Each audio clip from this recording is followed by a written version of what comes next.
Hello दोस्तों, कैसे हैं आप सभी लोग। आशा है आप सभी लोग बहुत ही बेहतर होंगे। आप लोगों की तैयारी भी बहुत ही बेहतर तरीके से चल रही होगी। आज हम लोग यूनिट 7 है ना, यूनिट 7 के इंपॉर्टेंट एमसीक्यूज देखने वाले हैं। किससे संबंधित होंगे आज के एमसीक्यूज भैया? हमारे पाचन तंत्र से संबंधित एमसीक्यूज होंगे बेटा। एसएससी सीजीएल, एसएससी सीएचएसएल है ना, सीएचएसएल, और उसके बाद आरएएस अर्थात राजस्थान पीएससी में, झारखंड पीएससी में, बिहार पीएससी में, और यूपी पीएससी में, एमपी पीएससी में, और उसके बाद यूपीएससी में आने वाले जितने भी क्वेश्चन जो आज तक बने हैं ना पाचन तंत्र से संबंधित, मैं आज आपको सभी के सभी के बारे में विस्तृत रूप से कराऊंगा, है ना। क्वेश्चन के साथ में और भी चीज़ें जो जानकारी योग्य रहेंगी हम सारे के सारे करेंगे, ठीक है ना। तो चलते हैं आज के पहले प्रश्न की ओर।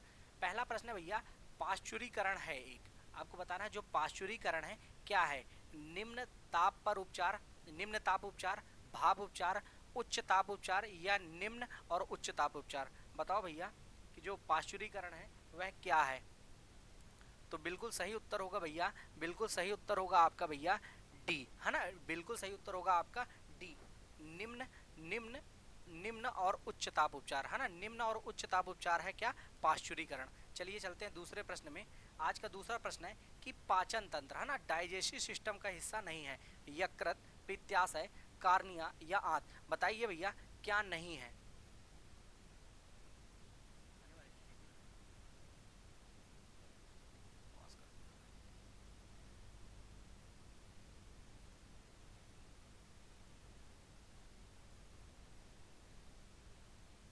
तो बताइए भैया, पाचन तंत्र का हिस्सा नहीं है तो क्या नहीं है भैया? कॉर्निया, है ना। कॉर्निया आंख में जो होती है ना भैया, कॉर्निया पाचन तंत्र का बिल्कुल भी हिस्सा नहीं है ना।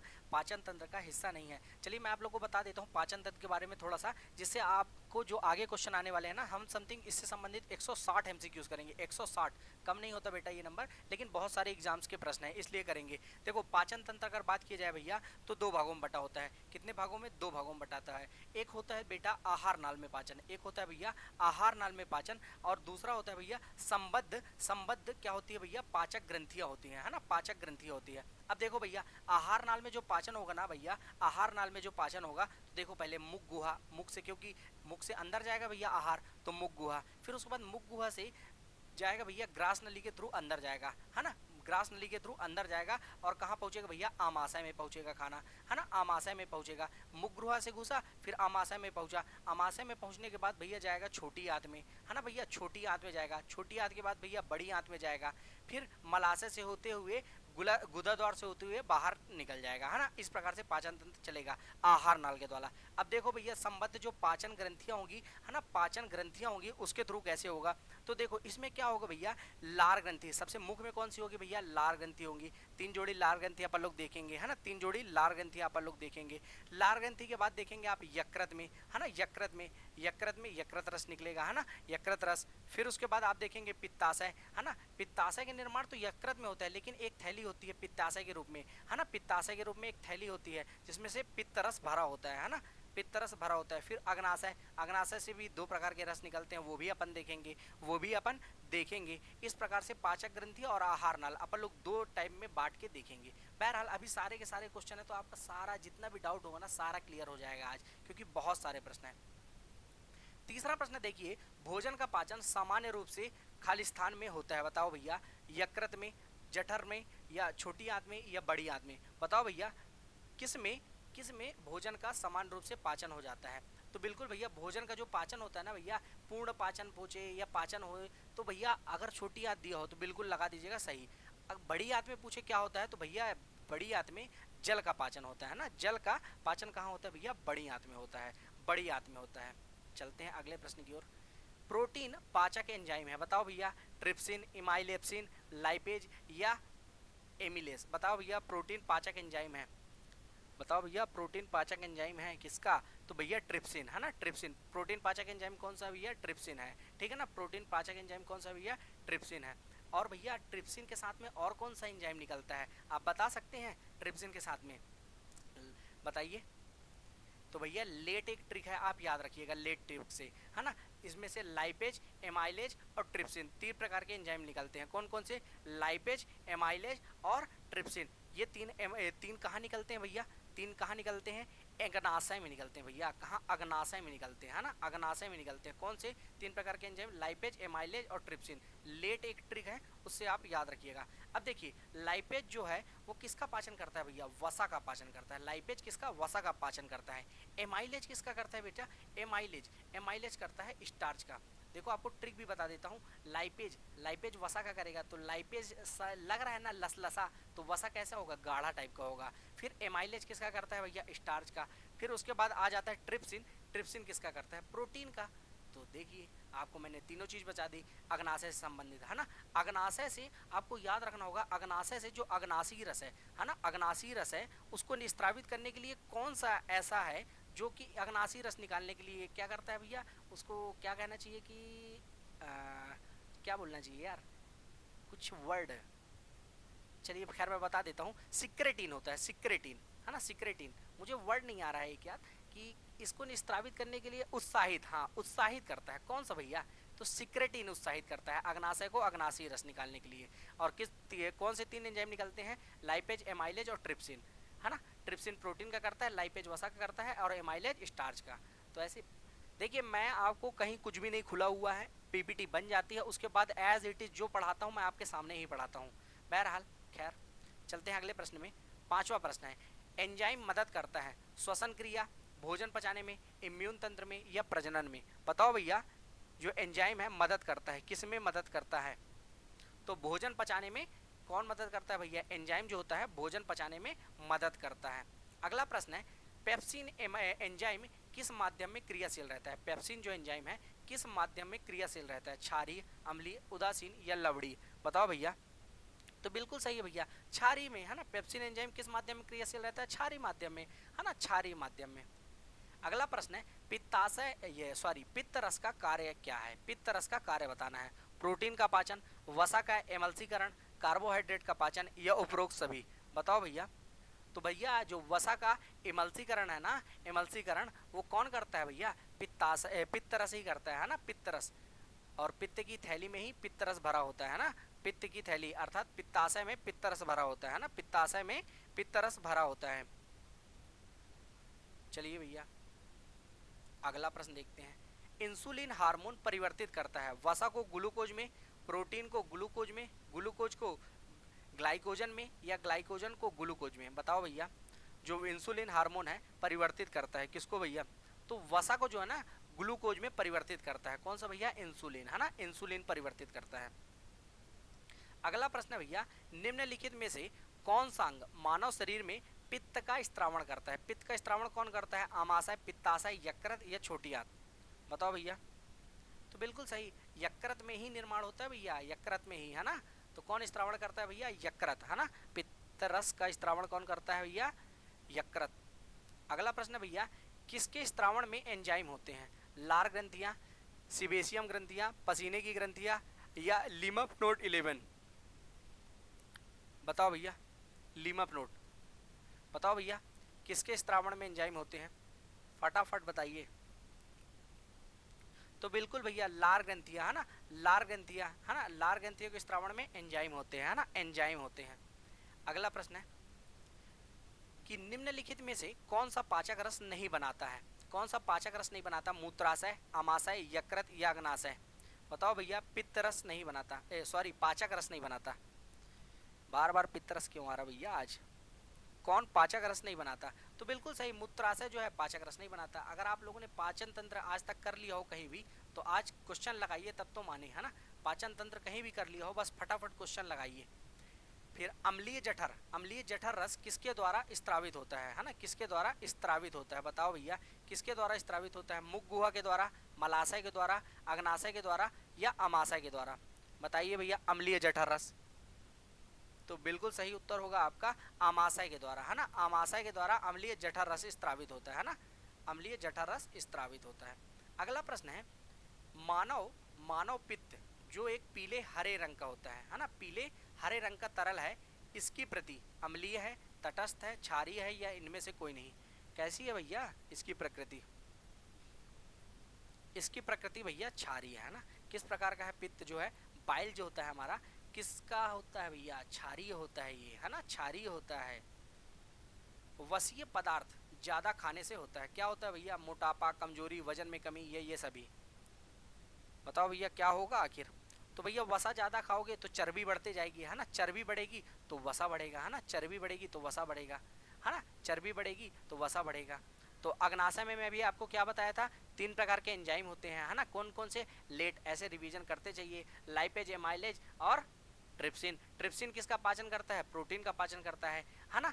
ट्रिप्सिन और एमाइलेज किसका करता है? स्टार्च का पाचन करता है। लाइपेज किसका करता है? वसा का। तो इस प्रकार से आप रिवीजन करते चलिएगा, रिवीजन करते चलिएगा। हमारे शरीर में बताना है पित्त रस कहाँ पैदा होता है? यकृत में, अग्नाशय में, तिल्ली में, या गुर्दा सबसे बाहर? बताओ भैया कहाँ, आखिर कहाँ? तो बिल्कुल सही है, बिल्कुल सही है। कहाँ होता है माय डियर फ्रेंड्स? यकृत में, है ना, यकृत में पित्त रस पैदा होता है। अगला प्रश्न है, मानव शरीर का सबसे कठोर भाग है? अस्थि, नाखून, डेंटिन या इनमेल? सबसे कठोर भाग कौन सा होता है भैया? दांतों में होता है भैया, है ना, दांतों में होता है, दांतों में होता है। अब बताओ कहाँ होता है भैया सबसे कठोर भाग? अगर इतना आपको पता चल गया तो इतने बता ही देंगे। तो इनेमल, है ना, इनेमल जो होता है सबसे कठोर भाग होता है ना, दांतों का सबसे कठोर भाग होता है। देखो भैया, देखो दांतों का जो अध्ययन होता है उसको क्या बोलते हैं बेटा? ओडोंटोलॉजी बोलते हैं। क्या बोलते हैं? ओडोंटोलॉजी बोलते हैं। पहली बात, दांत में सबसे ज़्यादा किसकी मात्रा होती है बेटा? तो कैल्शियम की मात्रा सर्वाधिक होती है ना, कैल्शियम की मात्रा सर्वाधिक होती है। फिर उसके बाद अगर बात की जाए कि दांतों का जो क्षरण होता है ना, दांत जो क्षरण होने लगते हैं किसके कारण होते हैं सर्वाधिक क्षरण? फ्लोरीन के कारण क्षरण होते हैं। किसके कारण? फ्लोरीन के कारण। अब देखो बेटा, दांतों का सूत्र पूछा जाता है ना, दांतों का सूत्र पूछा जाता है तो आप बता दीजिएगा, हमको कोई दिक्कत नहीं भैया दांतों का सूत्र बताने में। तो बता दीजिएगा, दांतों का सूत्र होता है ICPM बटे ICPM/M। इसका मतलब क्या होगा सर? इसका मतलब होगा आई से मतलब इंसीजर, सी का मतलब कैनाइन, PM का मतलब प्रीमोलर और M का मतलब मोलर। समझ गए आप? अब देखिए कितने होते हैं वयस्क अवस्था में? इसका सूत्र होता है 2123/2123। ठीक है, वयस्क अवस्था में। और वहीं बच्चा होगा ना, अगर तो बच्चा होगा तो प्रीमोलर नहीं रहेंगे, तो 2102 और 2102, ये 3 की जगह 2 आ जाता है। तो ये सूत्र पूछा जाता है बेटा, है ना। अब देखो, बच्चों में जो दांत होते हैं ना वो दोबारा निकलते हैं, कहते हैं ना दूध के दांत हैं, तो उसको बोलते हैं, दूध से आप याद रख सकते हैं डाइफोडेंट, है ना, डाइफोडेंट, डाइफोडेंट DIPHYODONT, डाइफोडेंट, है ना, डाइफोडेंट बोलते हैं। और जो और जो ये क्या होता है, मनुष्य में 2 बार निकलते हैं, इसके लिए इसको डाइफोडेंट बोलते हैं। जबकि जो दांत एक बार ही निकलते हैं उसको बोलते हैं क्या? मोनोफोडेंट। मैंने आपको ट्रिक के माध्यम से बताया है, बाकी ऐसा कुछ नहीं है बच्चों वाला हिसाब किताब। ऐसा बताने का मतलब ये है कि एक जो जब इंसान बचपन से जब बड़ा होता जाता है तो छोटे बच्चों के जो दांत होते हैं वो झड़ जाते हैं, है ना। और कहते हैं कि एक बार ही जीवन काल होता है ना, जिनका एक बार जीवन काल होता है उनको मोनोफोडेंट बोलते हैं। जबकि वैसे दांत जो जीवन में 2 बार आते हैं उसको डाइफोडेंट, है ना। डाइफोडेंट दांत पूछ सकता है कितने होते हैं, तो बता देना भैया 20 होते हैं। डाइफोडेंट कितने होते हैं? 20 होते हैं। तो दांत कितने प्रकार के होते हैं? ऑब्वियसली 4 प्रकार के। कौन कौन से बताया मैंने आपको? इंसीजर, कैनाइन, प्रीमोलर और मोलर। और अगर हिंदी में जानना है तो ये जान लीजिए, कृंतक, रत्नक, चर्वणक और अग्रचर्वणक। ठीक है ना, हिंदी बहुत क्लिष्ट है इसलिए मैंने आपको इंग्लिश में बताया सारा का सारा। ठीक है ना, बहुत क्लिष्ट है। ठीक है, तो आशा है आपको समझ में आया होगा दांत। चलिए चलते हैं आगे। आमाशय में प्रोटीन पेप्टाइड में रूपांतरित करने वाला एंजाइम कौन सा है? अब देखो भैया, आमाशय में बताओ भैया, डायस्टेज, माल्टेज, यूरिएज या पेप्सिन? बताओ भैया कौन सा भैया आमाशय में जो प्रोटीन पेप्टाइड में रूपांतरित करने वाला एंजाइम, कौन सा एंजाइम है आखिर? कौन सा एंजाइम है? फटाफट बताइए। तो भैया पेप्सिन, है ना, पेप्सिन। अगर मैं आपसे बोल दूं बेटा, बोल दूं कि जो आमाशय है, आमाशय के 3 भाग कौन कौन से हैं? आमाशय में 3 भाग कौन कौन से हैं? तो भैया देखिए, पहला ऊपर का भाग होता है उसको बोलते हैं कार्डियक, है ना। क्या बोलते हैं भैया? उसको कार्डियक बोलते हैं। बीच का भाग जो होता है उसको बोलते हैं फंडिक, कार्डियक, फंडिक। और नीचे का भाग होता है उसको बोलते हैं पाइलोरिक। तो भैया पेट के 3 भाग कौन कौन से होंगे? कार्डियक, फंडिक और पाइलोरिक। अब देखिए, कार्डियक जो होता है ना, यहाँ पास जो भोजन पहुँचता है ना, आमाशय में जब भोजन पहुँचता है तो जब मुंह से अपन भोजन को लिग ले तो भोजन सबसे पहले कैसा था भैया? बोलस का रूप ले लिया था जब मुंह के अंदर था। मुंह से अपन लोग कहाँ लेके आए? आमाशय में। तो भोजन ले लेता है भैया, है ना। जब अमाशय से अब यहाँ अमाशय में पहुंचा तो कैसा हो गया, बोलस हो गया। जब अमाशय से निकलेगा ना भैया तो वो कायम का रूप ले चुका होगा, है ना, कायम का, है ना। और जब पूरा बाहर निकल जाएगा छोटी आ से तो काइल का रूप। ये आपको मैंने बता दिया कि आप याद रखेंगे, बोलस, काइम और काइल, ये भी एक एग्जाम में पूछा गया। बहरहाल अमाशय की बात चल रही थी, कार्डियक, फंडिक और पाइलोरिक, इसके 3 भाग होते हैं, है ना, 3 भाग होते हैं। अमाशय में कौन सा अम्ल बनता है, तो भैया हाइड्रोक्लोरिक अम्ल, हाइड्रोक्लोरिक अम्ल निकलता है, ठीक है ना। कार्डियक से कौन सा अम्ल निकलता है, हाइड्रोक्लोरिक अम्ल। ये क्या करता है, जो टाइलिन होता है ना, टाइलिन के प्रभाव को क्या करता है भैया, नगण्य कर देता है, और जो कीटाणु वगैरह रहते हैं ना बेटा, कीटाणु, उसको पूरी तरह से मार देता है। इतना खतरनाक होता है। कहते हैं आपको ना सांप जो काटा ना तो ब्लड में फैल गया, डायरेक्ट कोई पेट फाड़ के पेट के अंदर डाल देना, कुछ नहीं होगा आपको कुछ भी नहीं होगा। लेकिन क्या है ना कि जब सांप काटता है तो खून के थ्रू पूरी बॉडी में फैल जाता है, इसलिए इंसान की मृत्यु हो जाती है। बहरहाल फंडिक में एक होता है रूजी।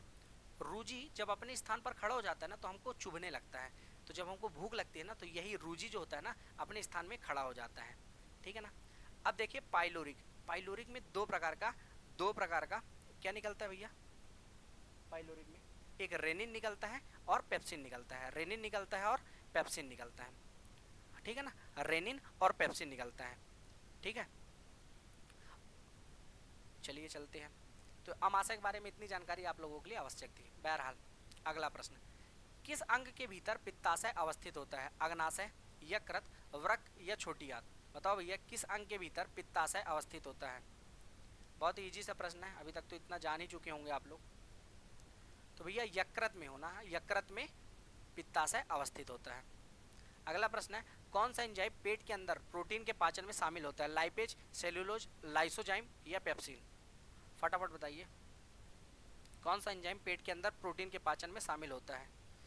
तो बिल्कुल सही है, पेप्सिन। पाचक रसों में निम्न में से कौन सा अम्ल पाया जाता है, टैनिक अम्ल, अमीनो अम्ल, लैक्टिक अम्ल या हाइड्रोक्लोरिक अम्ल। पाचक रसों में बताना है कौन सा अम्ल पाया जाता है भैया।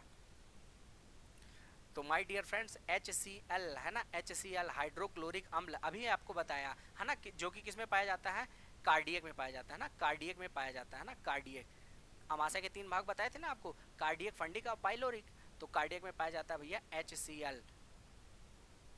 अगला प्रश्न है, भोजन प्रायः किस में पचता है, यकृत, छोटी आंत, पेट या बड़ी आंत। यह प्रश्न अपन लेंगे, देख लिया। छोटी आंत में भोजन का प्रायः पाचन होता है, जबकि बड़ी आंत में जल का पाचन होता है ना, जल का पाचन होता है। लगभग छोटी आंत में पाचन की क्रिया समाप्त हो जाती है, लेकिन जल का पाचन किस में होता है, बड़ी आंत में। अगला प्रश्न है, आहार नाल के किस भाग में भोजन अधिकतम अवशोषण होता है या अधिकतम समय के लिए कह सकते हैं रहता है, अमाशय, छोटी आंत, बड़ी आंत या मलाशय। बताओ भैया भोजन का है ना अधिकतम अवशोषण कहाँ होता है भैया, तो बिल्कुल सही, छोटी आंत में होता है, छोटी आंत में होता है, ठीक है ना। तो इसको आप याद रखिएगा, है ना, छोटी आंत। अब देखो छोटी आंत का बताता हूँ आपको मैं, छोटी आंत का ऐसे आप लोग मान लीजिए संरचना रहती है। देखो इंग्लिश में ही बताऊंगा भैया, ड्यूडेनम, जेजुनम और इलियम। 3 प्रकार का होता है भैया, एक ड्यूडेनम, जेजुनम और इलियम। इसके 3 भाग होते हैं, किसके भैया बता रहा हूँ मैं आपको, छोटी आंत के 3 भाग होते हैं, ड्यूडेनम, जेजुनम और इलियम। अब देखिए ड्यूडेनम में क्या होता है बेटा, ड्यूडेनम में 2 प्रकार के हार्मोन पाए जाते हैं। कितने प्रकार के, 2 प्रकार के हार्मोन। पेन का कलर चेंज कर ले बेटा अपन तो ज़्यादा अच्छा रहेगा, है ना, आप लोग को दिखे तो कोई दूसरा कलर, है ना। कौन कौन सा, एक तो होता है कोलेसिस्टोकाइनिन, है ना, कोलेसिस्टोकाइनिन आप लोग समझ जाएंगे, कोलेसिस्टोकाइनिन। और दूसरा होता है सिक्रेटिन, सिक्रेटिन। अब देखो ये जो कोलेसिस्टोकाइनिन होता है ना, ये पित्ताशय से पित्त रस स्त्रावित करने के लिए इसको क्या करता है, उत्तेजित। जबकि सिक्रेटिन जो होता है अग्नाशय से अग्नाशी रस स्त्रावित करने के लिए उत्तेजित करता है। आप मेरी बात समझ गए होंगे यहाँ तक। अब देखो जेजुनम क्या होता है, जेजुनम। अब जेजुनम के बारे में ले लो तो जेजुनम कुछ कार्य नहीं करता, बस ये क्या है ना, गृहिणी और बाद जो गृहिणी जो होता है जहाँ से लिए भोजन को, और जेजुनम में जाता है और भोजन को क्या करता है, आगे बढ़ा देता है। बाकी जेजुनम का कुछ काम नहीं होता है ना, जो कि पाचन की क्रिया में कोई भाग नहीं लेता भैया, बस बीच का भाग है, जुड़ा हुआ है, क्योंकि डेडुनम, जेजुनम, इलियम। अब इलियम में देखो, इलियम क्या होता है, छोटी आंत का जो है ना सबसे अंतिम भाग होता है। पहली बात तो ये हो गई, इलियम क्या होगा पूछेगा तो बता देना आप कि सबसे अंतिम भाग होता है। उसके बाद क्या होता है, ये पाचन तथा अवशोषण दोनों करता है, ये पाचन और अवशोषण दोनों करता है, ठीक है, पाचन और अवशोषण दोनों करता है। यहाँ कई प्रकार के क्या होते हैं भैया, आंतरस निकलते हैं, कई प्रकार के आंतरस निकलते हैं। और पता है आपको कितने प्रकार के निकलते हैं? 5 प्रकार के। 5 प्रकार के आंतरस कौन कौन से? देखो भैया, सबसे पहले निकलेगा यहाँ पास से इरेप्सिन। कौन सा निकलेगा बेटा? इरेप्सिन। पेन का कलर चेंज कर लें तो ज़्यादा अच्छा रहेगा ना बेटा। इरेप्सिन निकलता है। दूसरा निकलता है बेटा यहाँ पास से लाइपेज। पीछे भी अपन लोग देख चुके हैं, लाइपेज क्या काम करता है भैया? लाइपेज वसा का पाचन, फिर वसा को ये क्या करेगा? ग्लिसरॉल में, और ग्लिसरॉल और वसी अम्ल में तोड़ देगा। अभी तक अपन लोगों ने देख लिया था ना, वसा को लाइपेज क्या करता था? वसा को तोड़ता था, और यहाँ पास वसा क्या हो जाएगा? ग्लिसरॉल और वसी अम्ल में तोड़ देगा। फिर उसके बाद इरेप्सिन के बाद लाइपेज देख लिया। फिर उसके बाद आपको सरल पता है माल्टेज निकलेगा। माल्टेज के बाद आपको पता है सुक्रेज निकलेगा। सुक्रेज के बाद निकलेगा क्या? लैक्टेज। ठीक है बेटा, लैक्टेज क्या करेगा? लैक्टोज को पचाएगा। सुक्रेज क्या करेगा भैया? सुक्रोज को पचाएगा। और माल्टेज माल्टोज को। ये तो आप देख चुके होंगे, क्योंकि मैंने आपको पहली क्लास में बताया था, है ना, पोषक आहार वाले में। पोषक आहार वाले में मैंने आपको कार्बोहाइड्रेट्स में पूरा का पूरा बताया था, है ना, कौन सा मोनोकार्बोहाइड है, कौन सा डाई है ना, कौन सा पॉलीसेकेराइड है ना, पूरा का पूरा बताया था। बहरहाल देखिए, कहाँ तक बात की हमने? छोटी आंत की बात की। छोटी आंत के 3 भाग, ड्यूडेनम, जेजिनम, इलियम, है ना।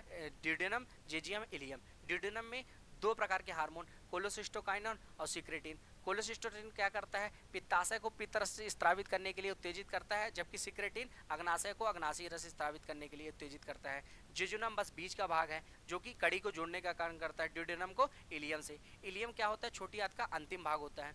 इलियम क्या होता है? इसमें 3 प्रकार के आंत रस निकलते हैं, है ना। सभी रस को, जो 5 रस ना भैया, सभी को मिला के बोलते हैं सक्कस इंट्रिकस, है ना। सक्कस इंट्रिकस कहते हैं इनको, सक्कस इंट्रिकस। यही पूछा गया था पेपर में यूपीएससी के। 5 रस को साथ में क्या कहते हैं? सक्कस इंट्रिकस कहते हैं। ठीक है ना। तो इस प्रकार से आप देख सकते हैं भैया। अगला प्रश्न, लैक्टोज बना होता है से, बताओ लैक्टोज किससे बना होता है? ग्लूकोज फ्रक्टोज, ग्लूकोज ग्लूकोज, या ग्लूकोज ग्लैक्टोज, या फ्रक्टोज फ्रक्टोज। ये तो अपन लोगों ने देख चुका है भैया, है ना। मोनोसेकेराइड, पॉलीसेकेराइड, डाइसेकेराइड पूरे में देख चुका है, मैंने सब बताया था आपको, याद हो तब तो भैया। ग्लूकोज ग्लैक्टोज से मिला होता है भैया कौन? लैक्टोज। और ये क्या है लैक्टोज भैया? पॉलीसेकेराइड है ना, पॉलीसेकेराइड है। हेडमास्टर एग्जाम में आया था। दांतों के उचित निर्माण के लिए आवश्यक है लोहा, क्लोरीन, कॉपर या आयोडीन। बताओ भैया क्या आवश्यक है दांतों के उचित निर्माण के लिए? तो भैया आयरन आवश्यक है ना। क्या बेटा? आयरन आवश्यक है। अगला प्रश्न, एंजाइम सहायक होते हैं श्वसन में, भोजन पाचन में, प्रतिरक्षा प्रणाली में या प्रजनन में। बताओ भैया जो एंजाइम होते हैं किसमें सहायक होते हैं? तो भोजन पाचन में एंजाइम सहायक होते हैं ना, भोजन के पाचन में एंजाइम सहायक होते हैं। अगला प्रश्न है भैया, किलीफॉर्म जीवाणु कौन से मानव अंग में पाए जाते हैं? आंत में, वृक्क में, यकृत में या हृदय में? ये क्वेश्चन पूछा गया था भैया, है ना, राजस्थान पीएससी में। बताओ भैया किलीफॉर्म जीवाणु कहाँ पाया जाता है? तो बिल्कुल सही है, आंत में पाया जाता है ना, आंत में पाया जाता है। हमें कलर चेंज कर लेना चाहिए। अगला प्रश्न है, मानव शरीर का कौन सा हिस्सा पित्त रस को संग्रहित करता है? वृक्क, लार ग्रंथि, पित्ताशय या वसा ऊतक? तो बताओ भैया पित्त रस को संग्रहित करता है भैया पित्ताशय, है ना। पित्ताशय की थैली होती है ना, पित्ताशय की थैली होती है ना। लेकिन निर्माण कहाँ होता है? तो मैंने आपको बार बार बताया है, यकृत में, है ना, यकृत में। अगला प्रश्न है, गाय के दूध को, है ना, गाय के जो दूध है, दूध का पीला होने का क्या कारण है? कीरोटीन, कैरोटीन, खनिज लवण या लैक्टोज? बताइए भैया। तो कैरोटीन, है ना, कैरोटीन के कारण क्या होता है? गाय का जो दूध का पीला रंग हो जाता है। ठीक है ना। सलाइवा में विद्यमान एंजाइम का नाम बताइए जो स्टार्च को तोड़ता है? लाइपेज, पेप्सिन, एमाइलेज या रेनिन? बताइए सलाइवा में विद्यमान एंजाइम का नाम। तो बिल्कुल सही, एमाइलेज होता है ना। सलाइवा में क्या होता है? एमाइलेज, है ना, एमाइलेज होता है। मानव शरीर में प्रोटीन अपघटन के फलस्वरूप निम्नलिखित में से कौन सा अम्ल बनता है? कार्बोनिक अम्ल, है ना, अमीनो अम्ल, फास्फोरिक अम्ल या दुग्धाम्ल या लैक्टिक एसिड जिसको कहते हैं? तो भैया अमीनो अम्ल बनता है ना, अमीनो अम्ल बनता है। अमीनो अम्ल, प्रोटीन अपघटन के फलस्वरूप कौन सा अम्ल बनता है भैया? अमीनो अम्ल बनता है। अगला प्रश्न, भूख लगने पर कोई व्यक्ति सर्वप्रथम उपयोग करता है अपनी ग्लाइकोजन, वसा, रुधिर प्रोटीन या पेशी प्रोटीन? भूख लगने पर कौन सा उपयोग करेंगे बेटा अपन? तो ग्लाइकोजन, है ना, ग्लाइकोजन का उपयोग करते हैं, है ना, ग्लाइकोजन का उपयोग करते हैं। अगला प्रश्न है, अस्थियों तथा दांतों का मुख्य घटक है calcium carbonate, calcium phosphate, calcium sulphate या कैल्शियम नाइट्रेट? तो बिल्कुल सही उत्तर होगा आप लोगों का, हड्डियों से अपन लोग जानते ही है आप लोग, है ना, हड्डियों से आप लोग जानते ही हैं। तो कैल्शियम फास्फेट, है ना, कौन सा मुख्य घटक है भैया, कैल्शियम फास्फेट। अगला प्रश्न है, मानव में भोजन का पाचन कहाँ से शुरू होता है, मुंह, छोटी आंत, ग्रहणी या बड़ी आंत। पूरा का पूरा, है ना, पूरी पूरी रामायण बांच दी गई है आपके सामने, बिल्कुल बता ही देंगे, मुंह से, है ना, मुंह से प्रारंभ होता है, मुंह से। मुख गुहा में क्या रहता है भैया, मुंह ही तो रहता है, जहाँ क्या होता है, 3 जोड़ी लार ग्रंथियां रहती हैं, है ना, 3 जोड़ी लार ग्रंथियां रहती हैं इसमें, 3 जोड़ी लार ग्रंथियां रहती हैं। नाम भी जान लीजिए, है ना, पैरोटिड लार ग्रंथि, है ना, पैरोटिड, पैरोटिड, सब मैंडिबुलर, सब मैंडिबुलर, सब मैंडिबुलर और सब लिंगुअल, है ना, सब लिंगुअल। तो इस प्रकार से 3 लार ग्रंथियां होती है, पैरोटिड, सब मैंडिबुलर और सब लैंगुअल, है ना, सब लैंगुअल। पैरोटिड लार ग्रंथि सबसे बड़ी, फिर सब मैंडिबुलर, फिर सब लैंगुअल। तो बेटा जो होता है ना लार ग्रंथि, पैरोटिड लार ग्रंथि क्या होती है, जब संक्रमित हो जाती है ना, संक्रमित हो जाती है तो कौन सा रोग हो जाता है बेटा, उसी को मम्स कहते हैं, मम्स कहते हैं, है ना, इसमें सूजन आ जाती है तो इसे क्या कहते हैं, मम्स कहते हैं।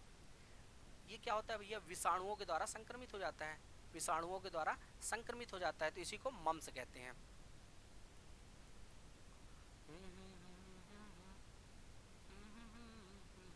चलिए अगला प्रश्न है, एंजाइम जो यीस्ट में है ना, यीस्ट में उपस्थित होता है, सुक्रोज को ग्लूकोज और फ्रक्टोज में बदलता है, कौन सा, इन्वर्टेज, लाइमेज, लाइजेज या लाइमेजेज, सॉरी साइमेजेज, बताइए भैया कौन सा होता है आखिर।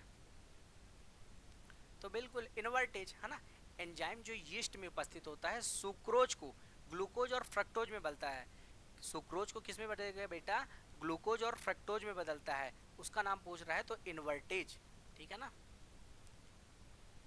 लार किसके पाचन में मदद करती है, वसा, स्टार्च, प्रोटीन या विटामिन। लार किसके पाचन में मदद करती है, बताओ फटाफट। तो स्टार्च के पाचन में कौन मदद करती है भैया, स्टार्च के पाचन में, सॉरी लार के पाचन में कौन मदद करता है, स्टार्च, है ना, लार स्टार्च पाचन में मदद करती है, ठीक है ना। चलिए बताइए, कौन सा एंजाइम भोजन में उपस्थित प्रोटीन्स का पाचन नहीं करता, ट्रिप्सिन, काइमोट्रिप्सिन, पेप्सिन या लाइपेज, बताइए फटाफट। तो लाइपेज।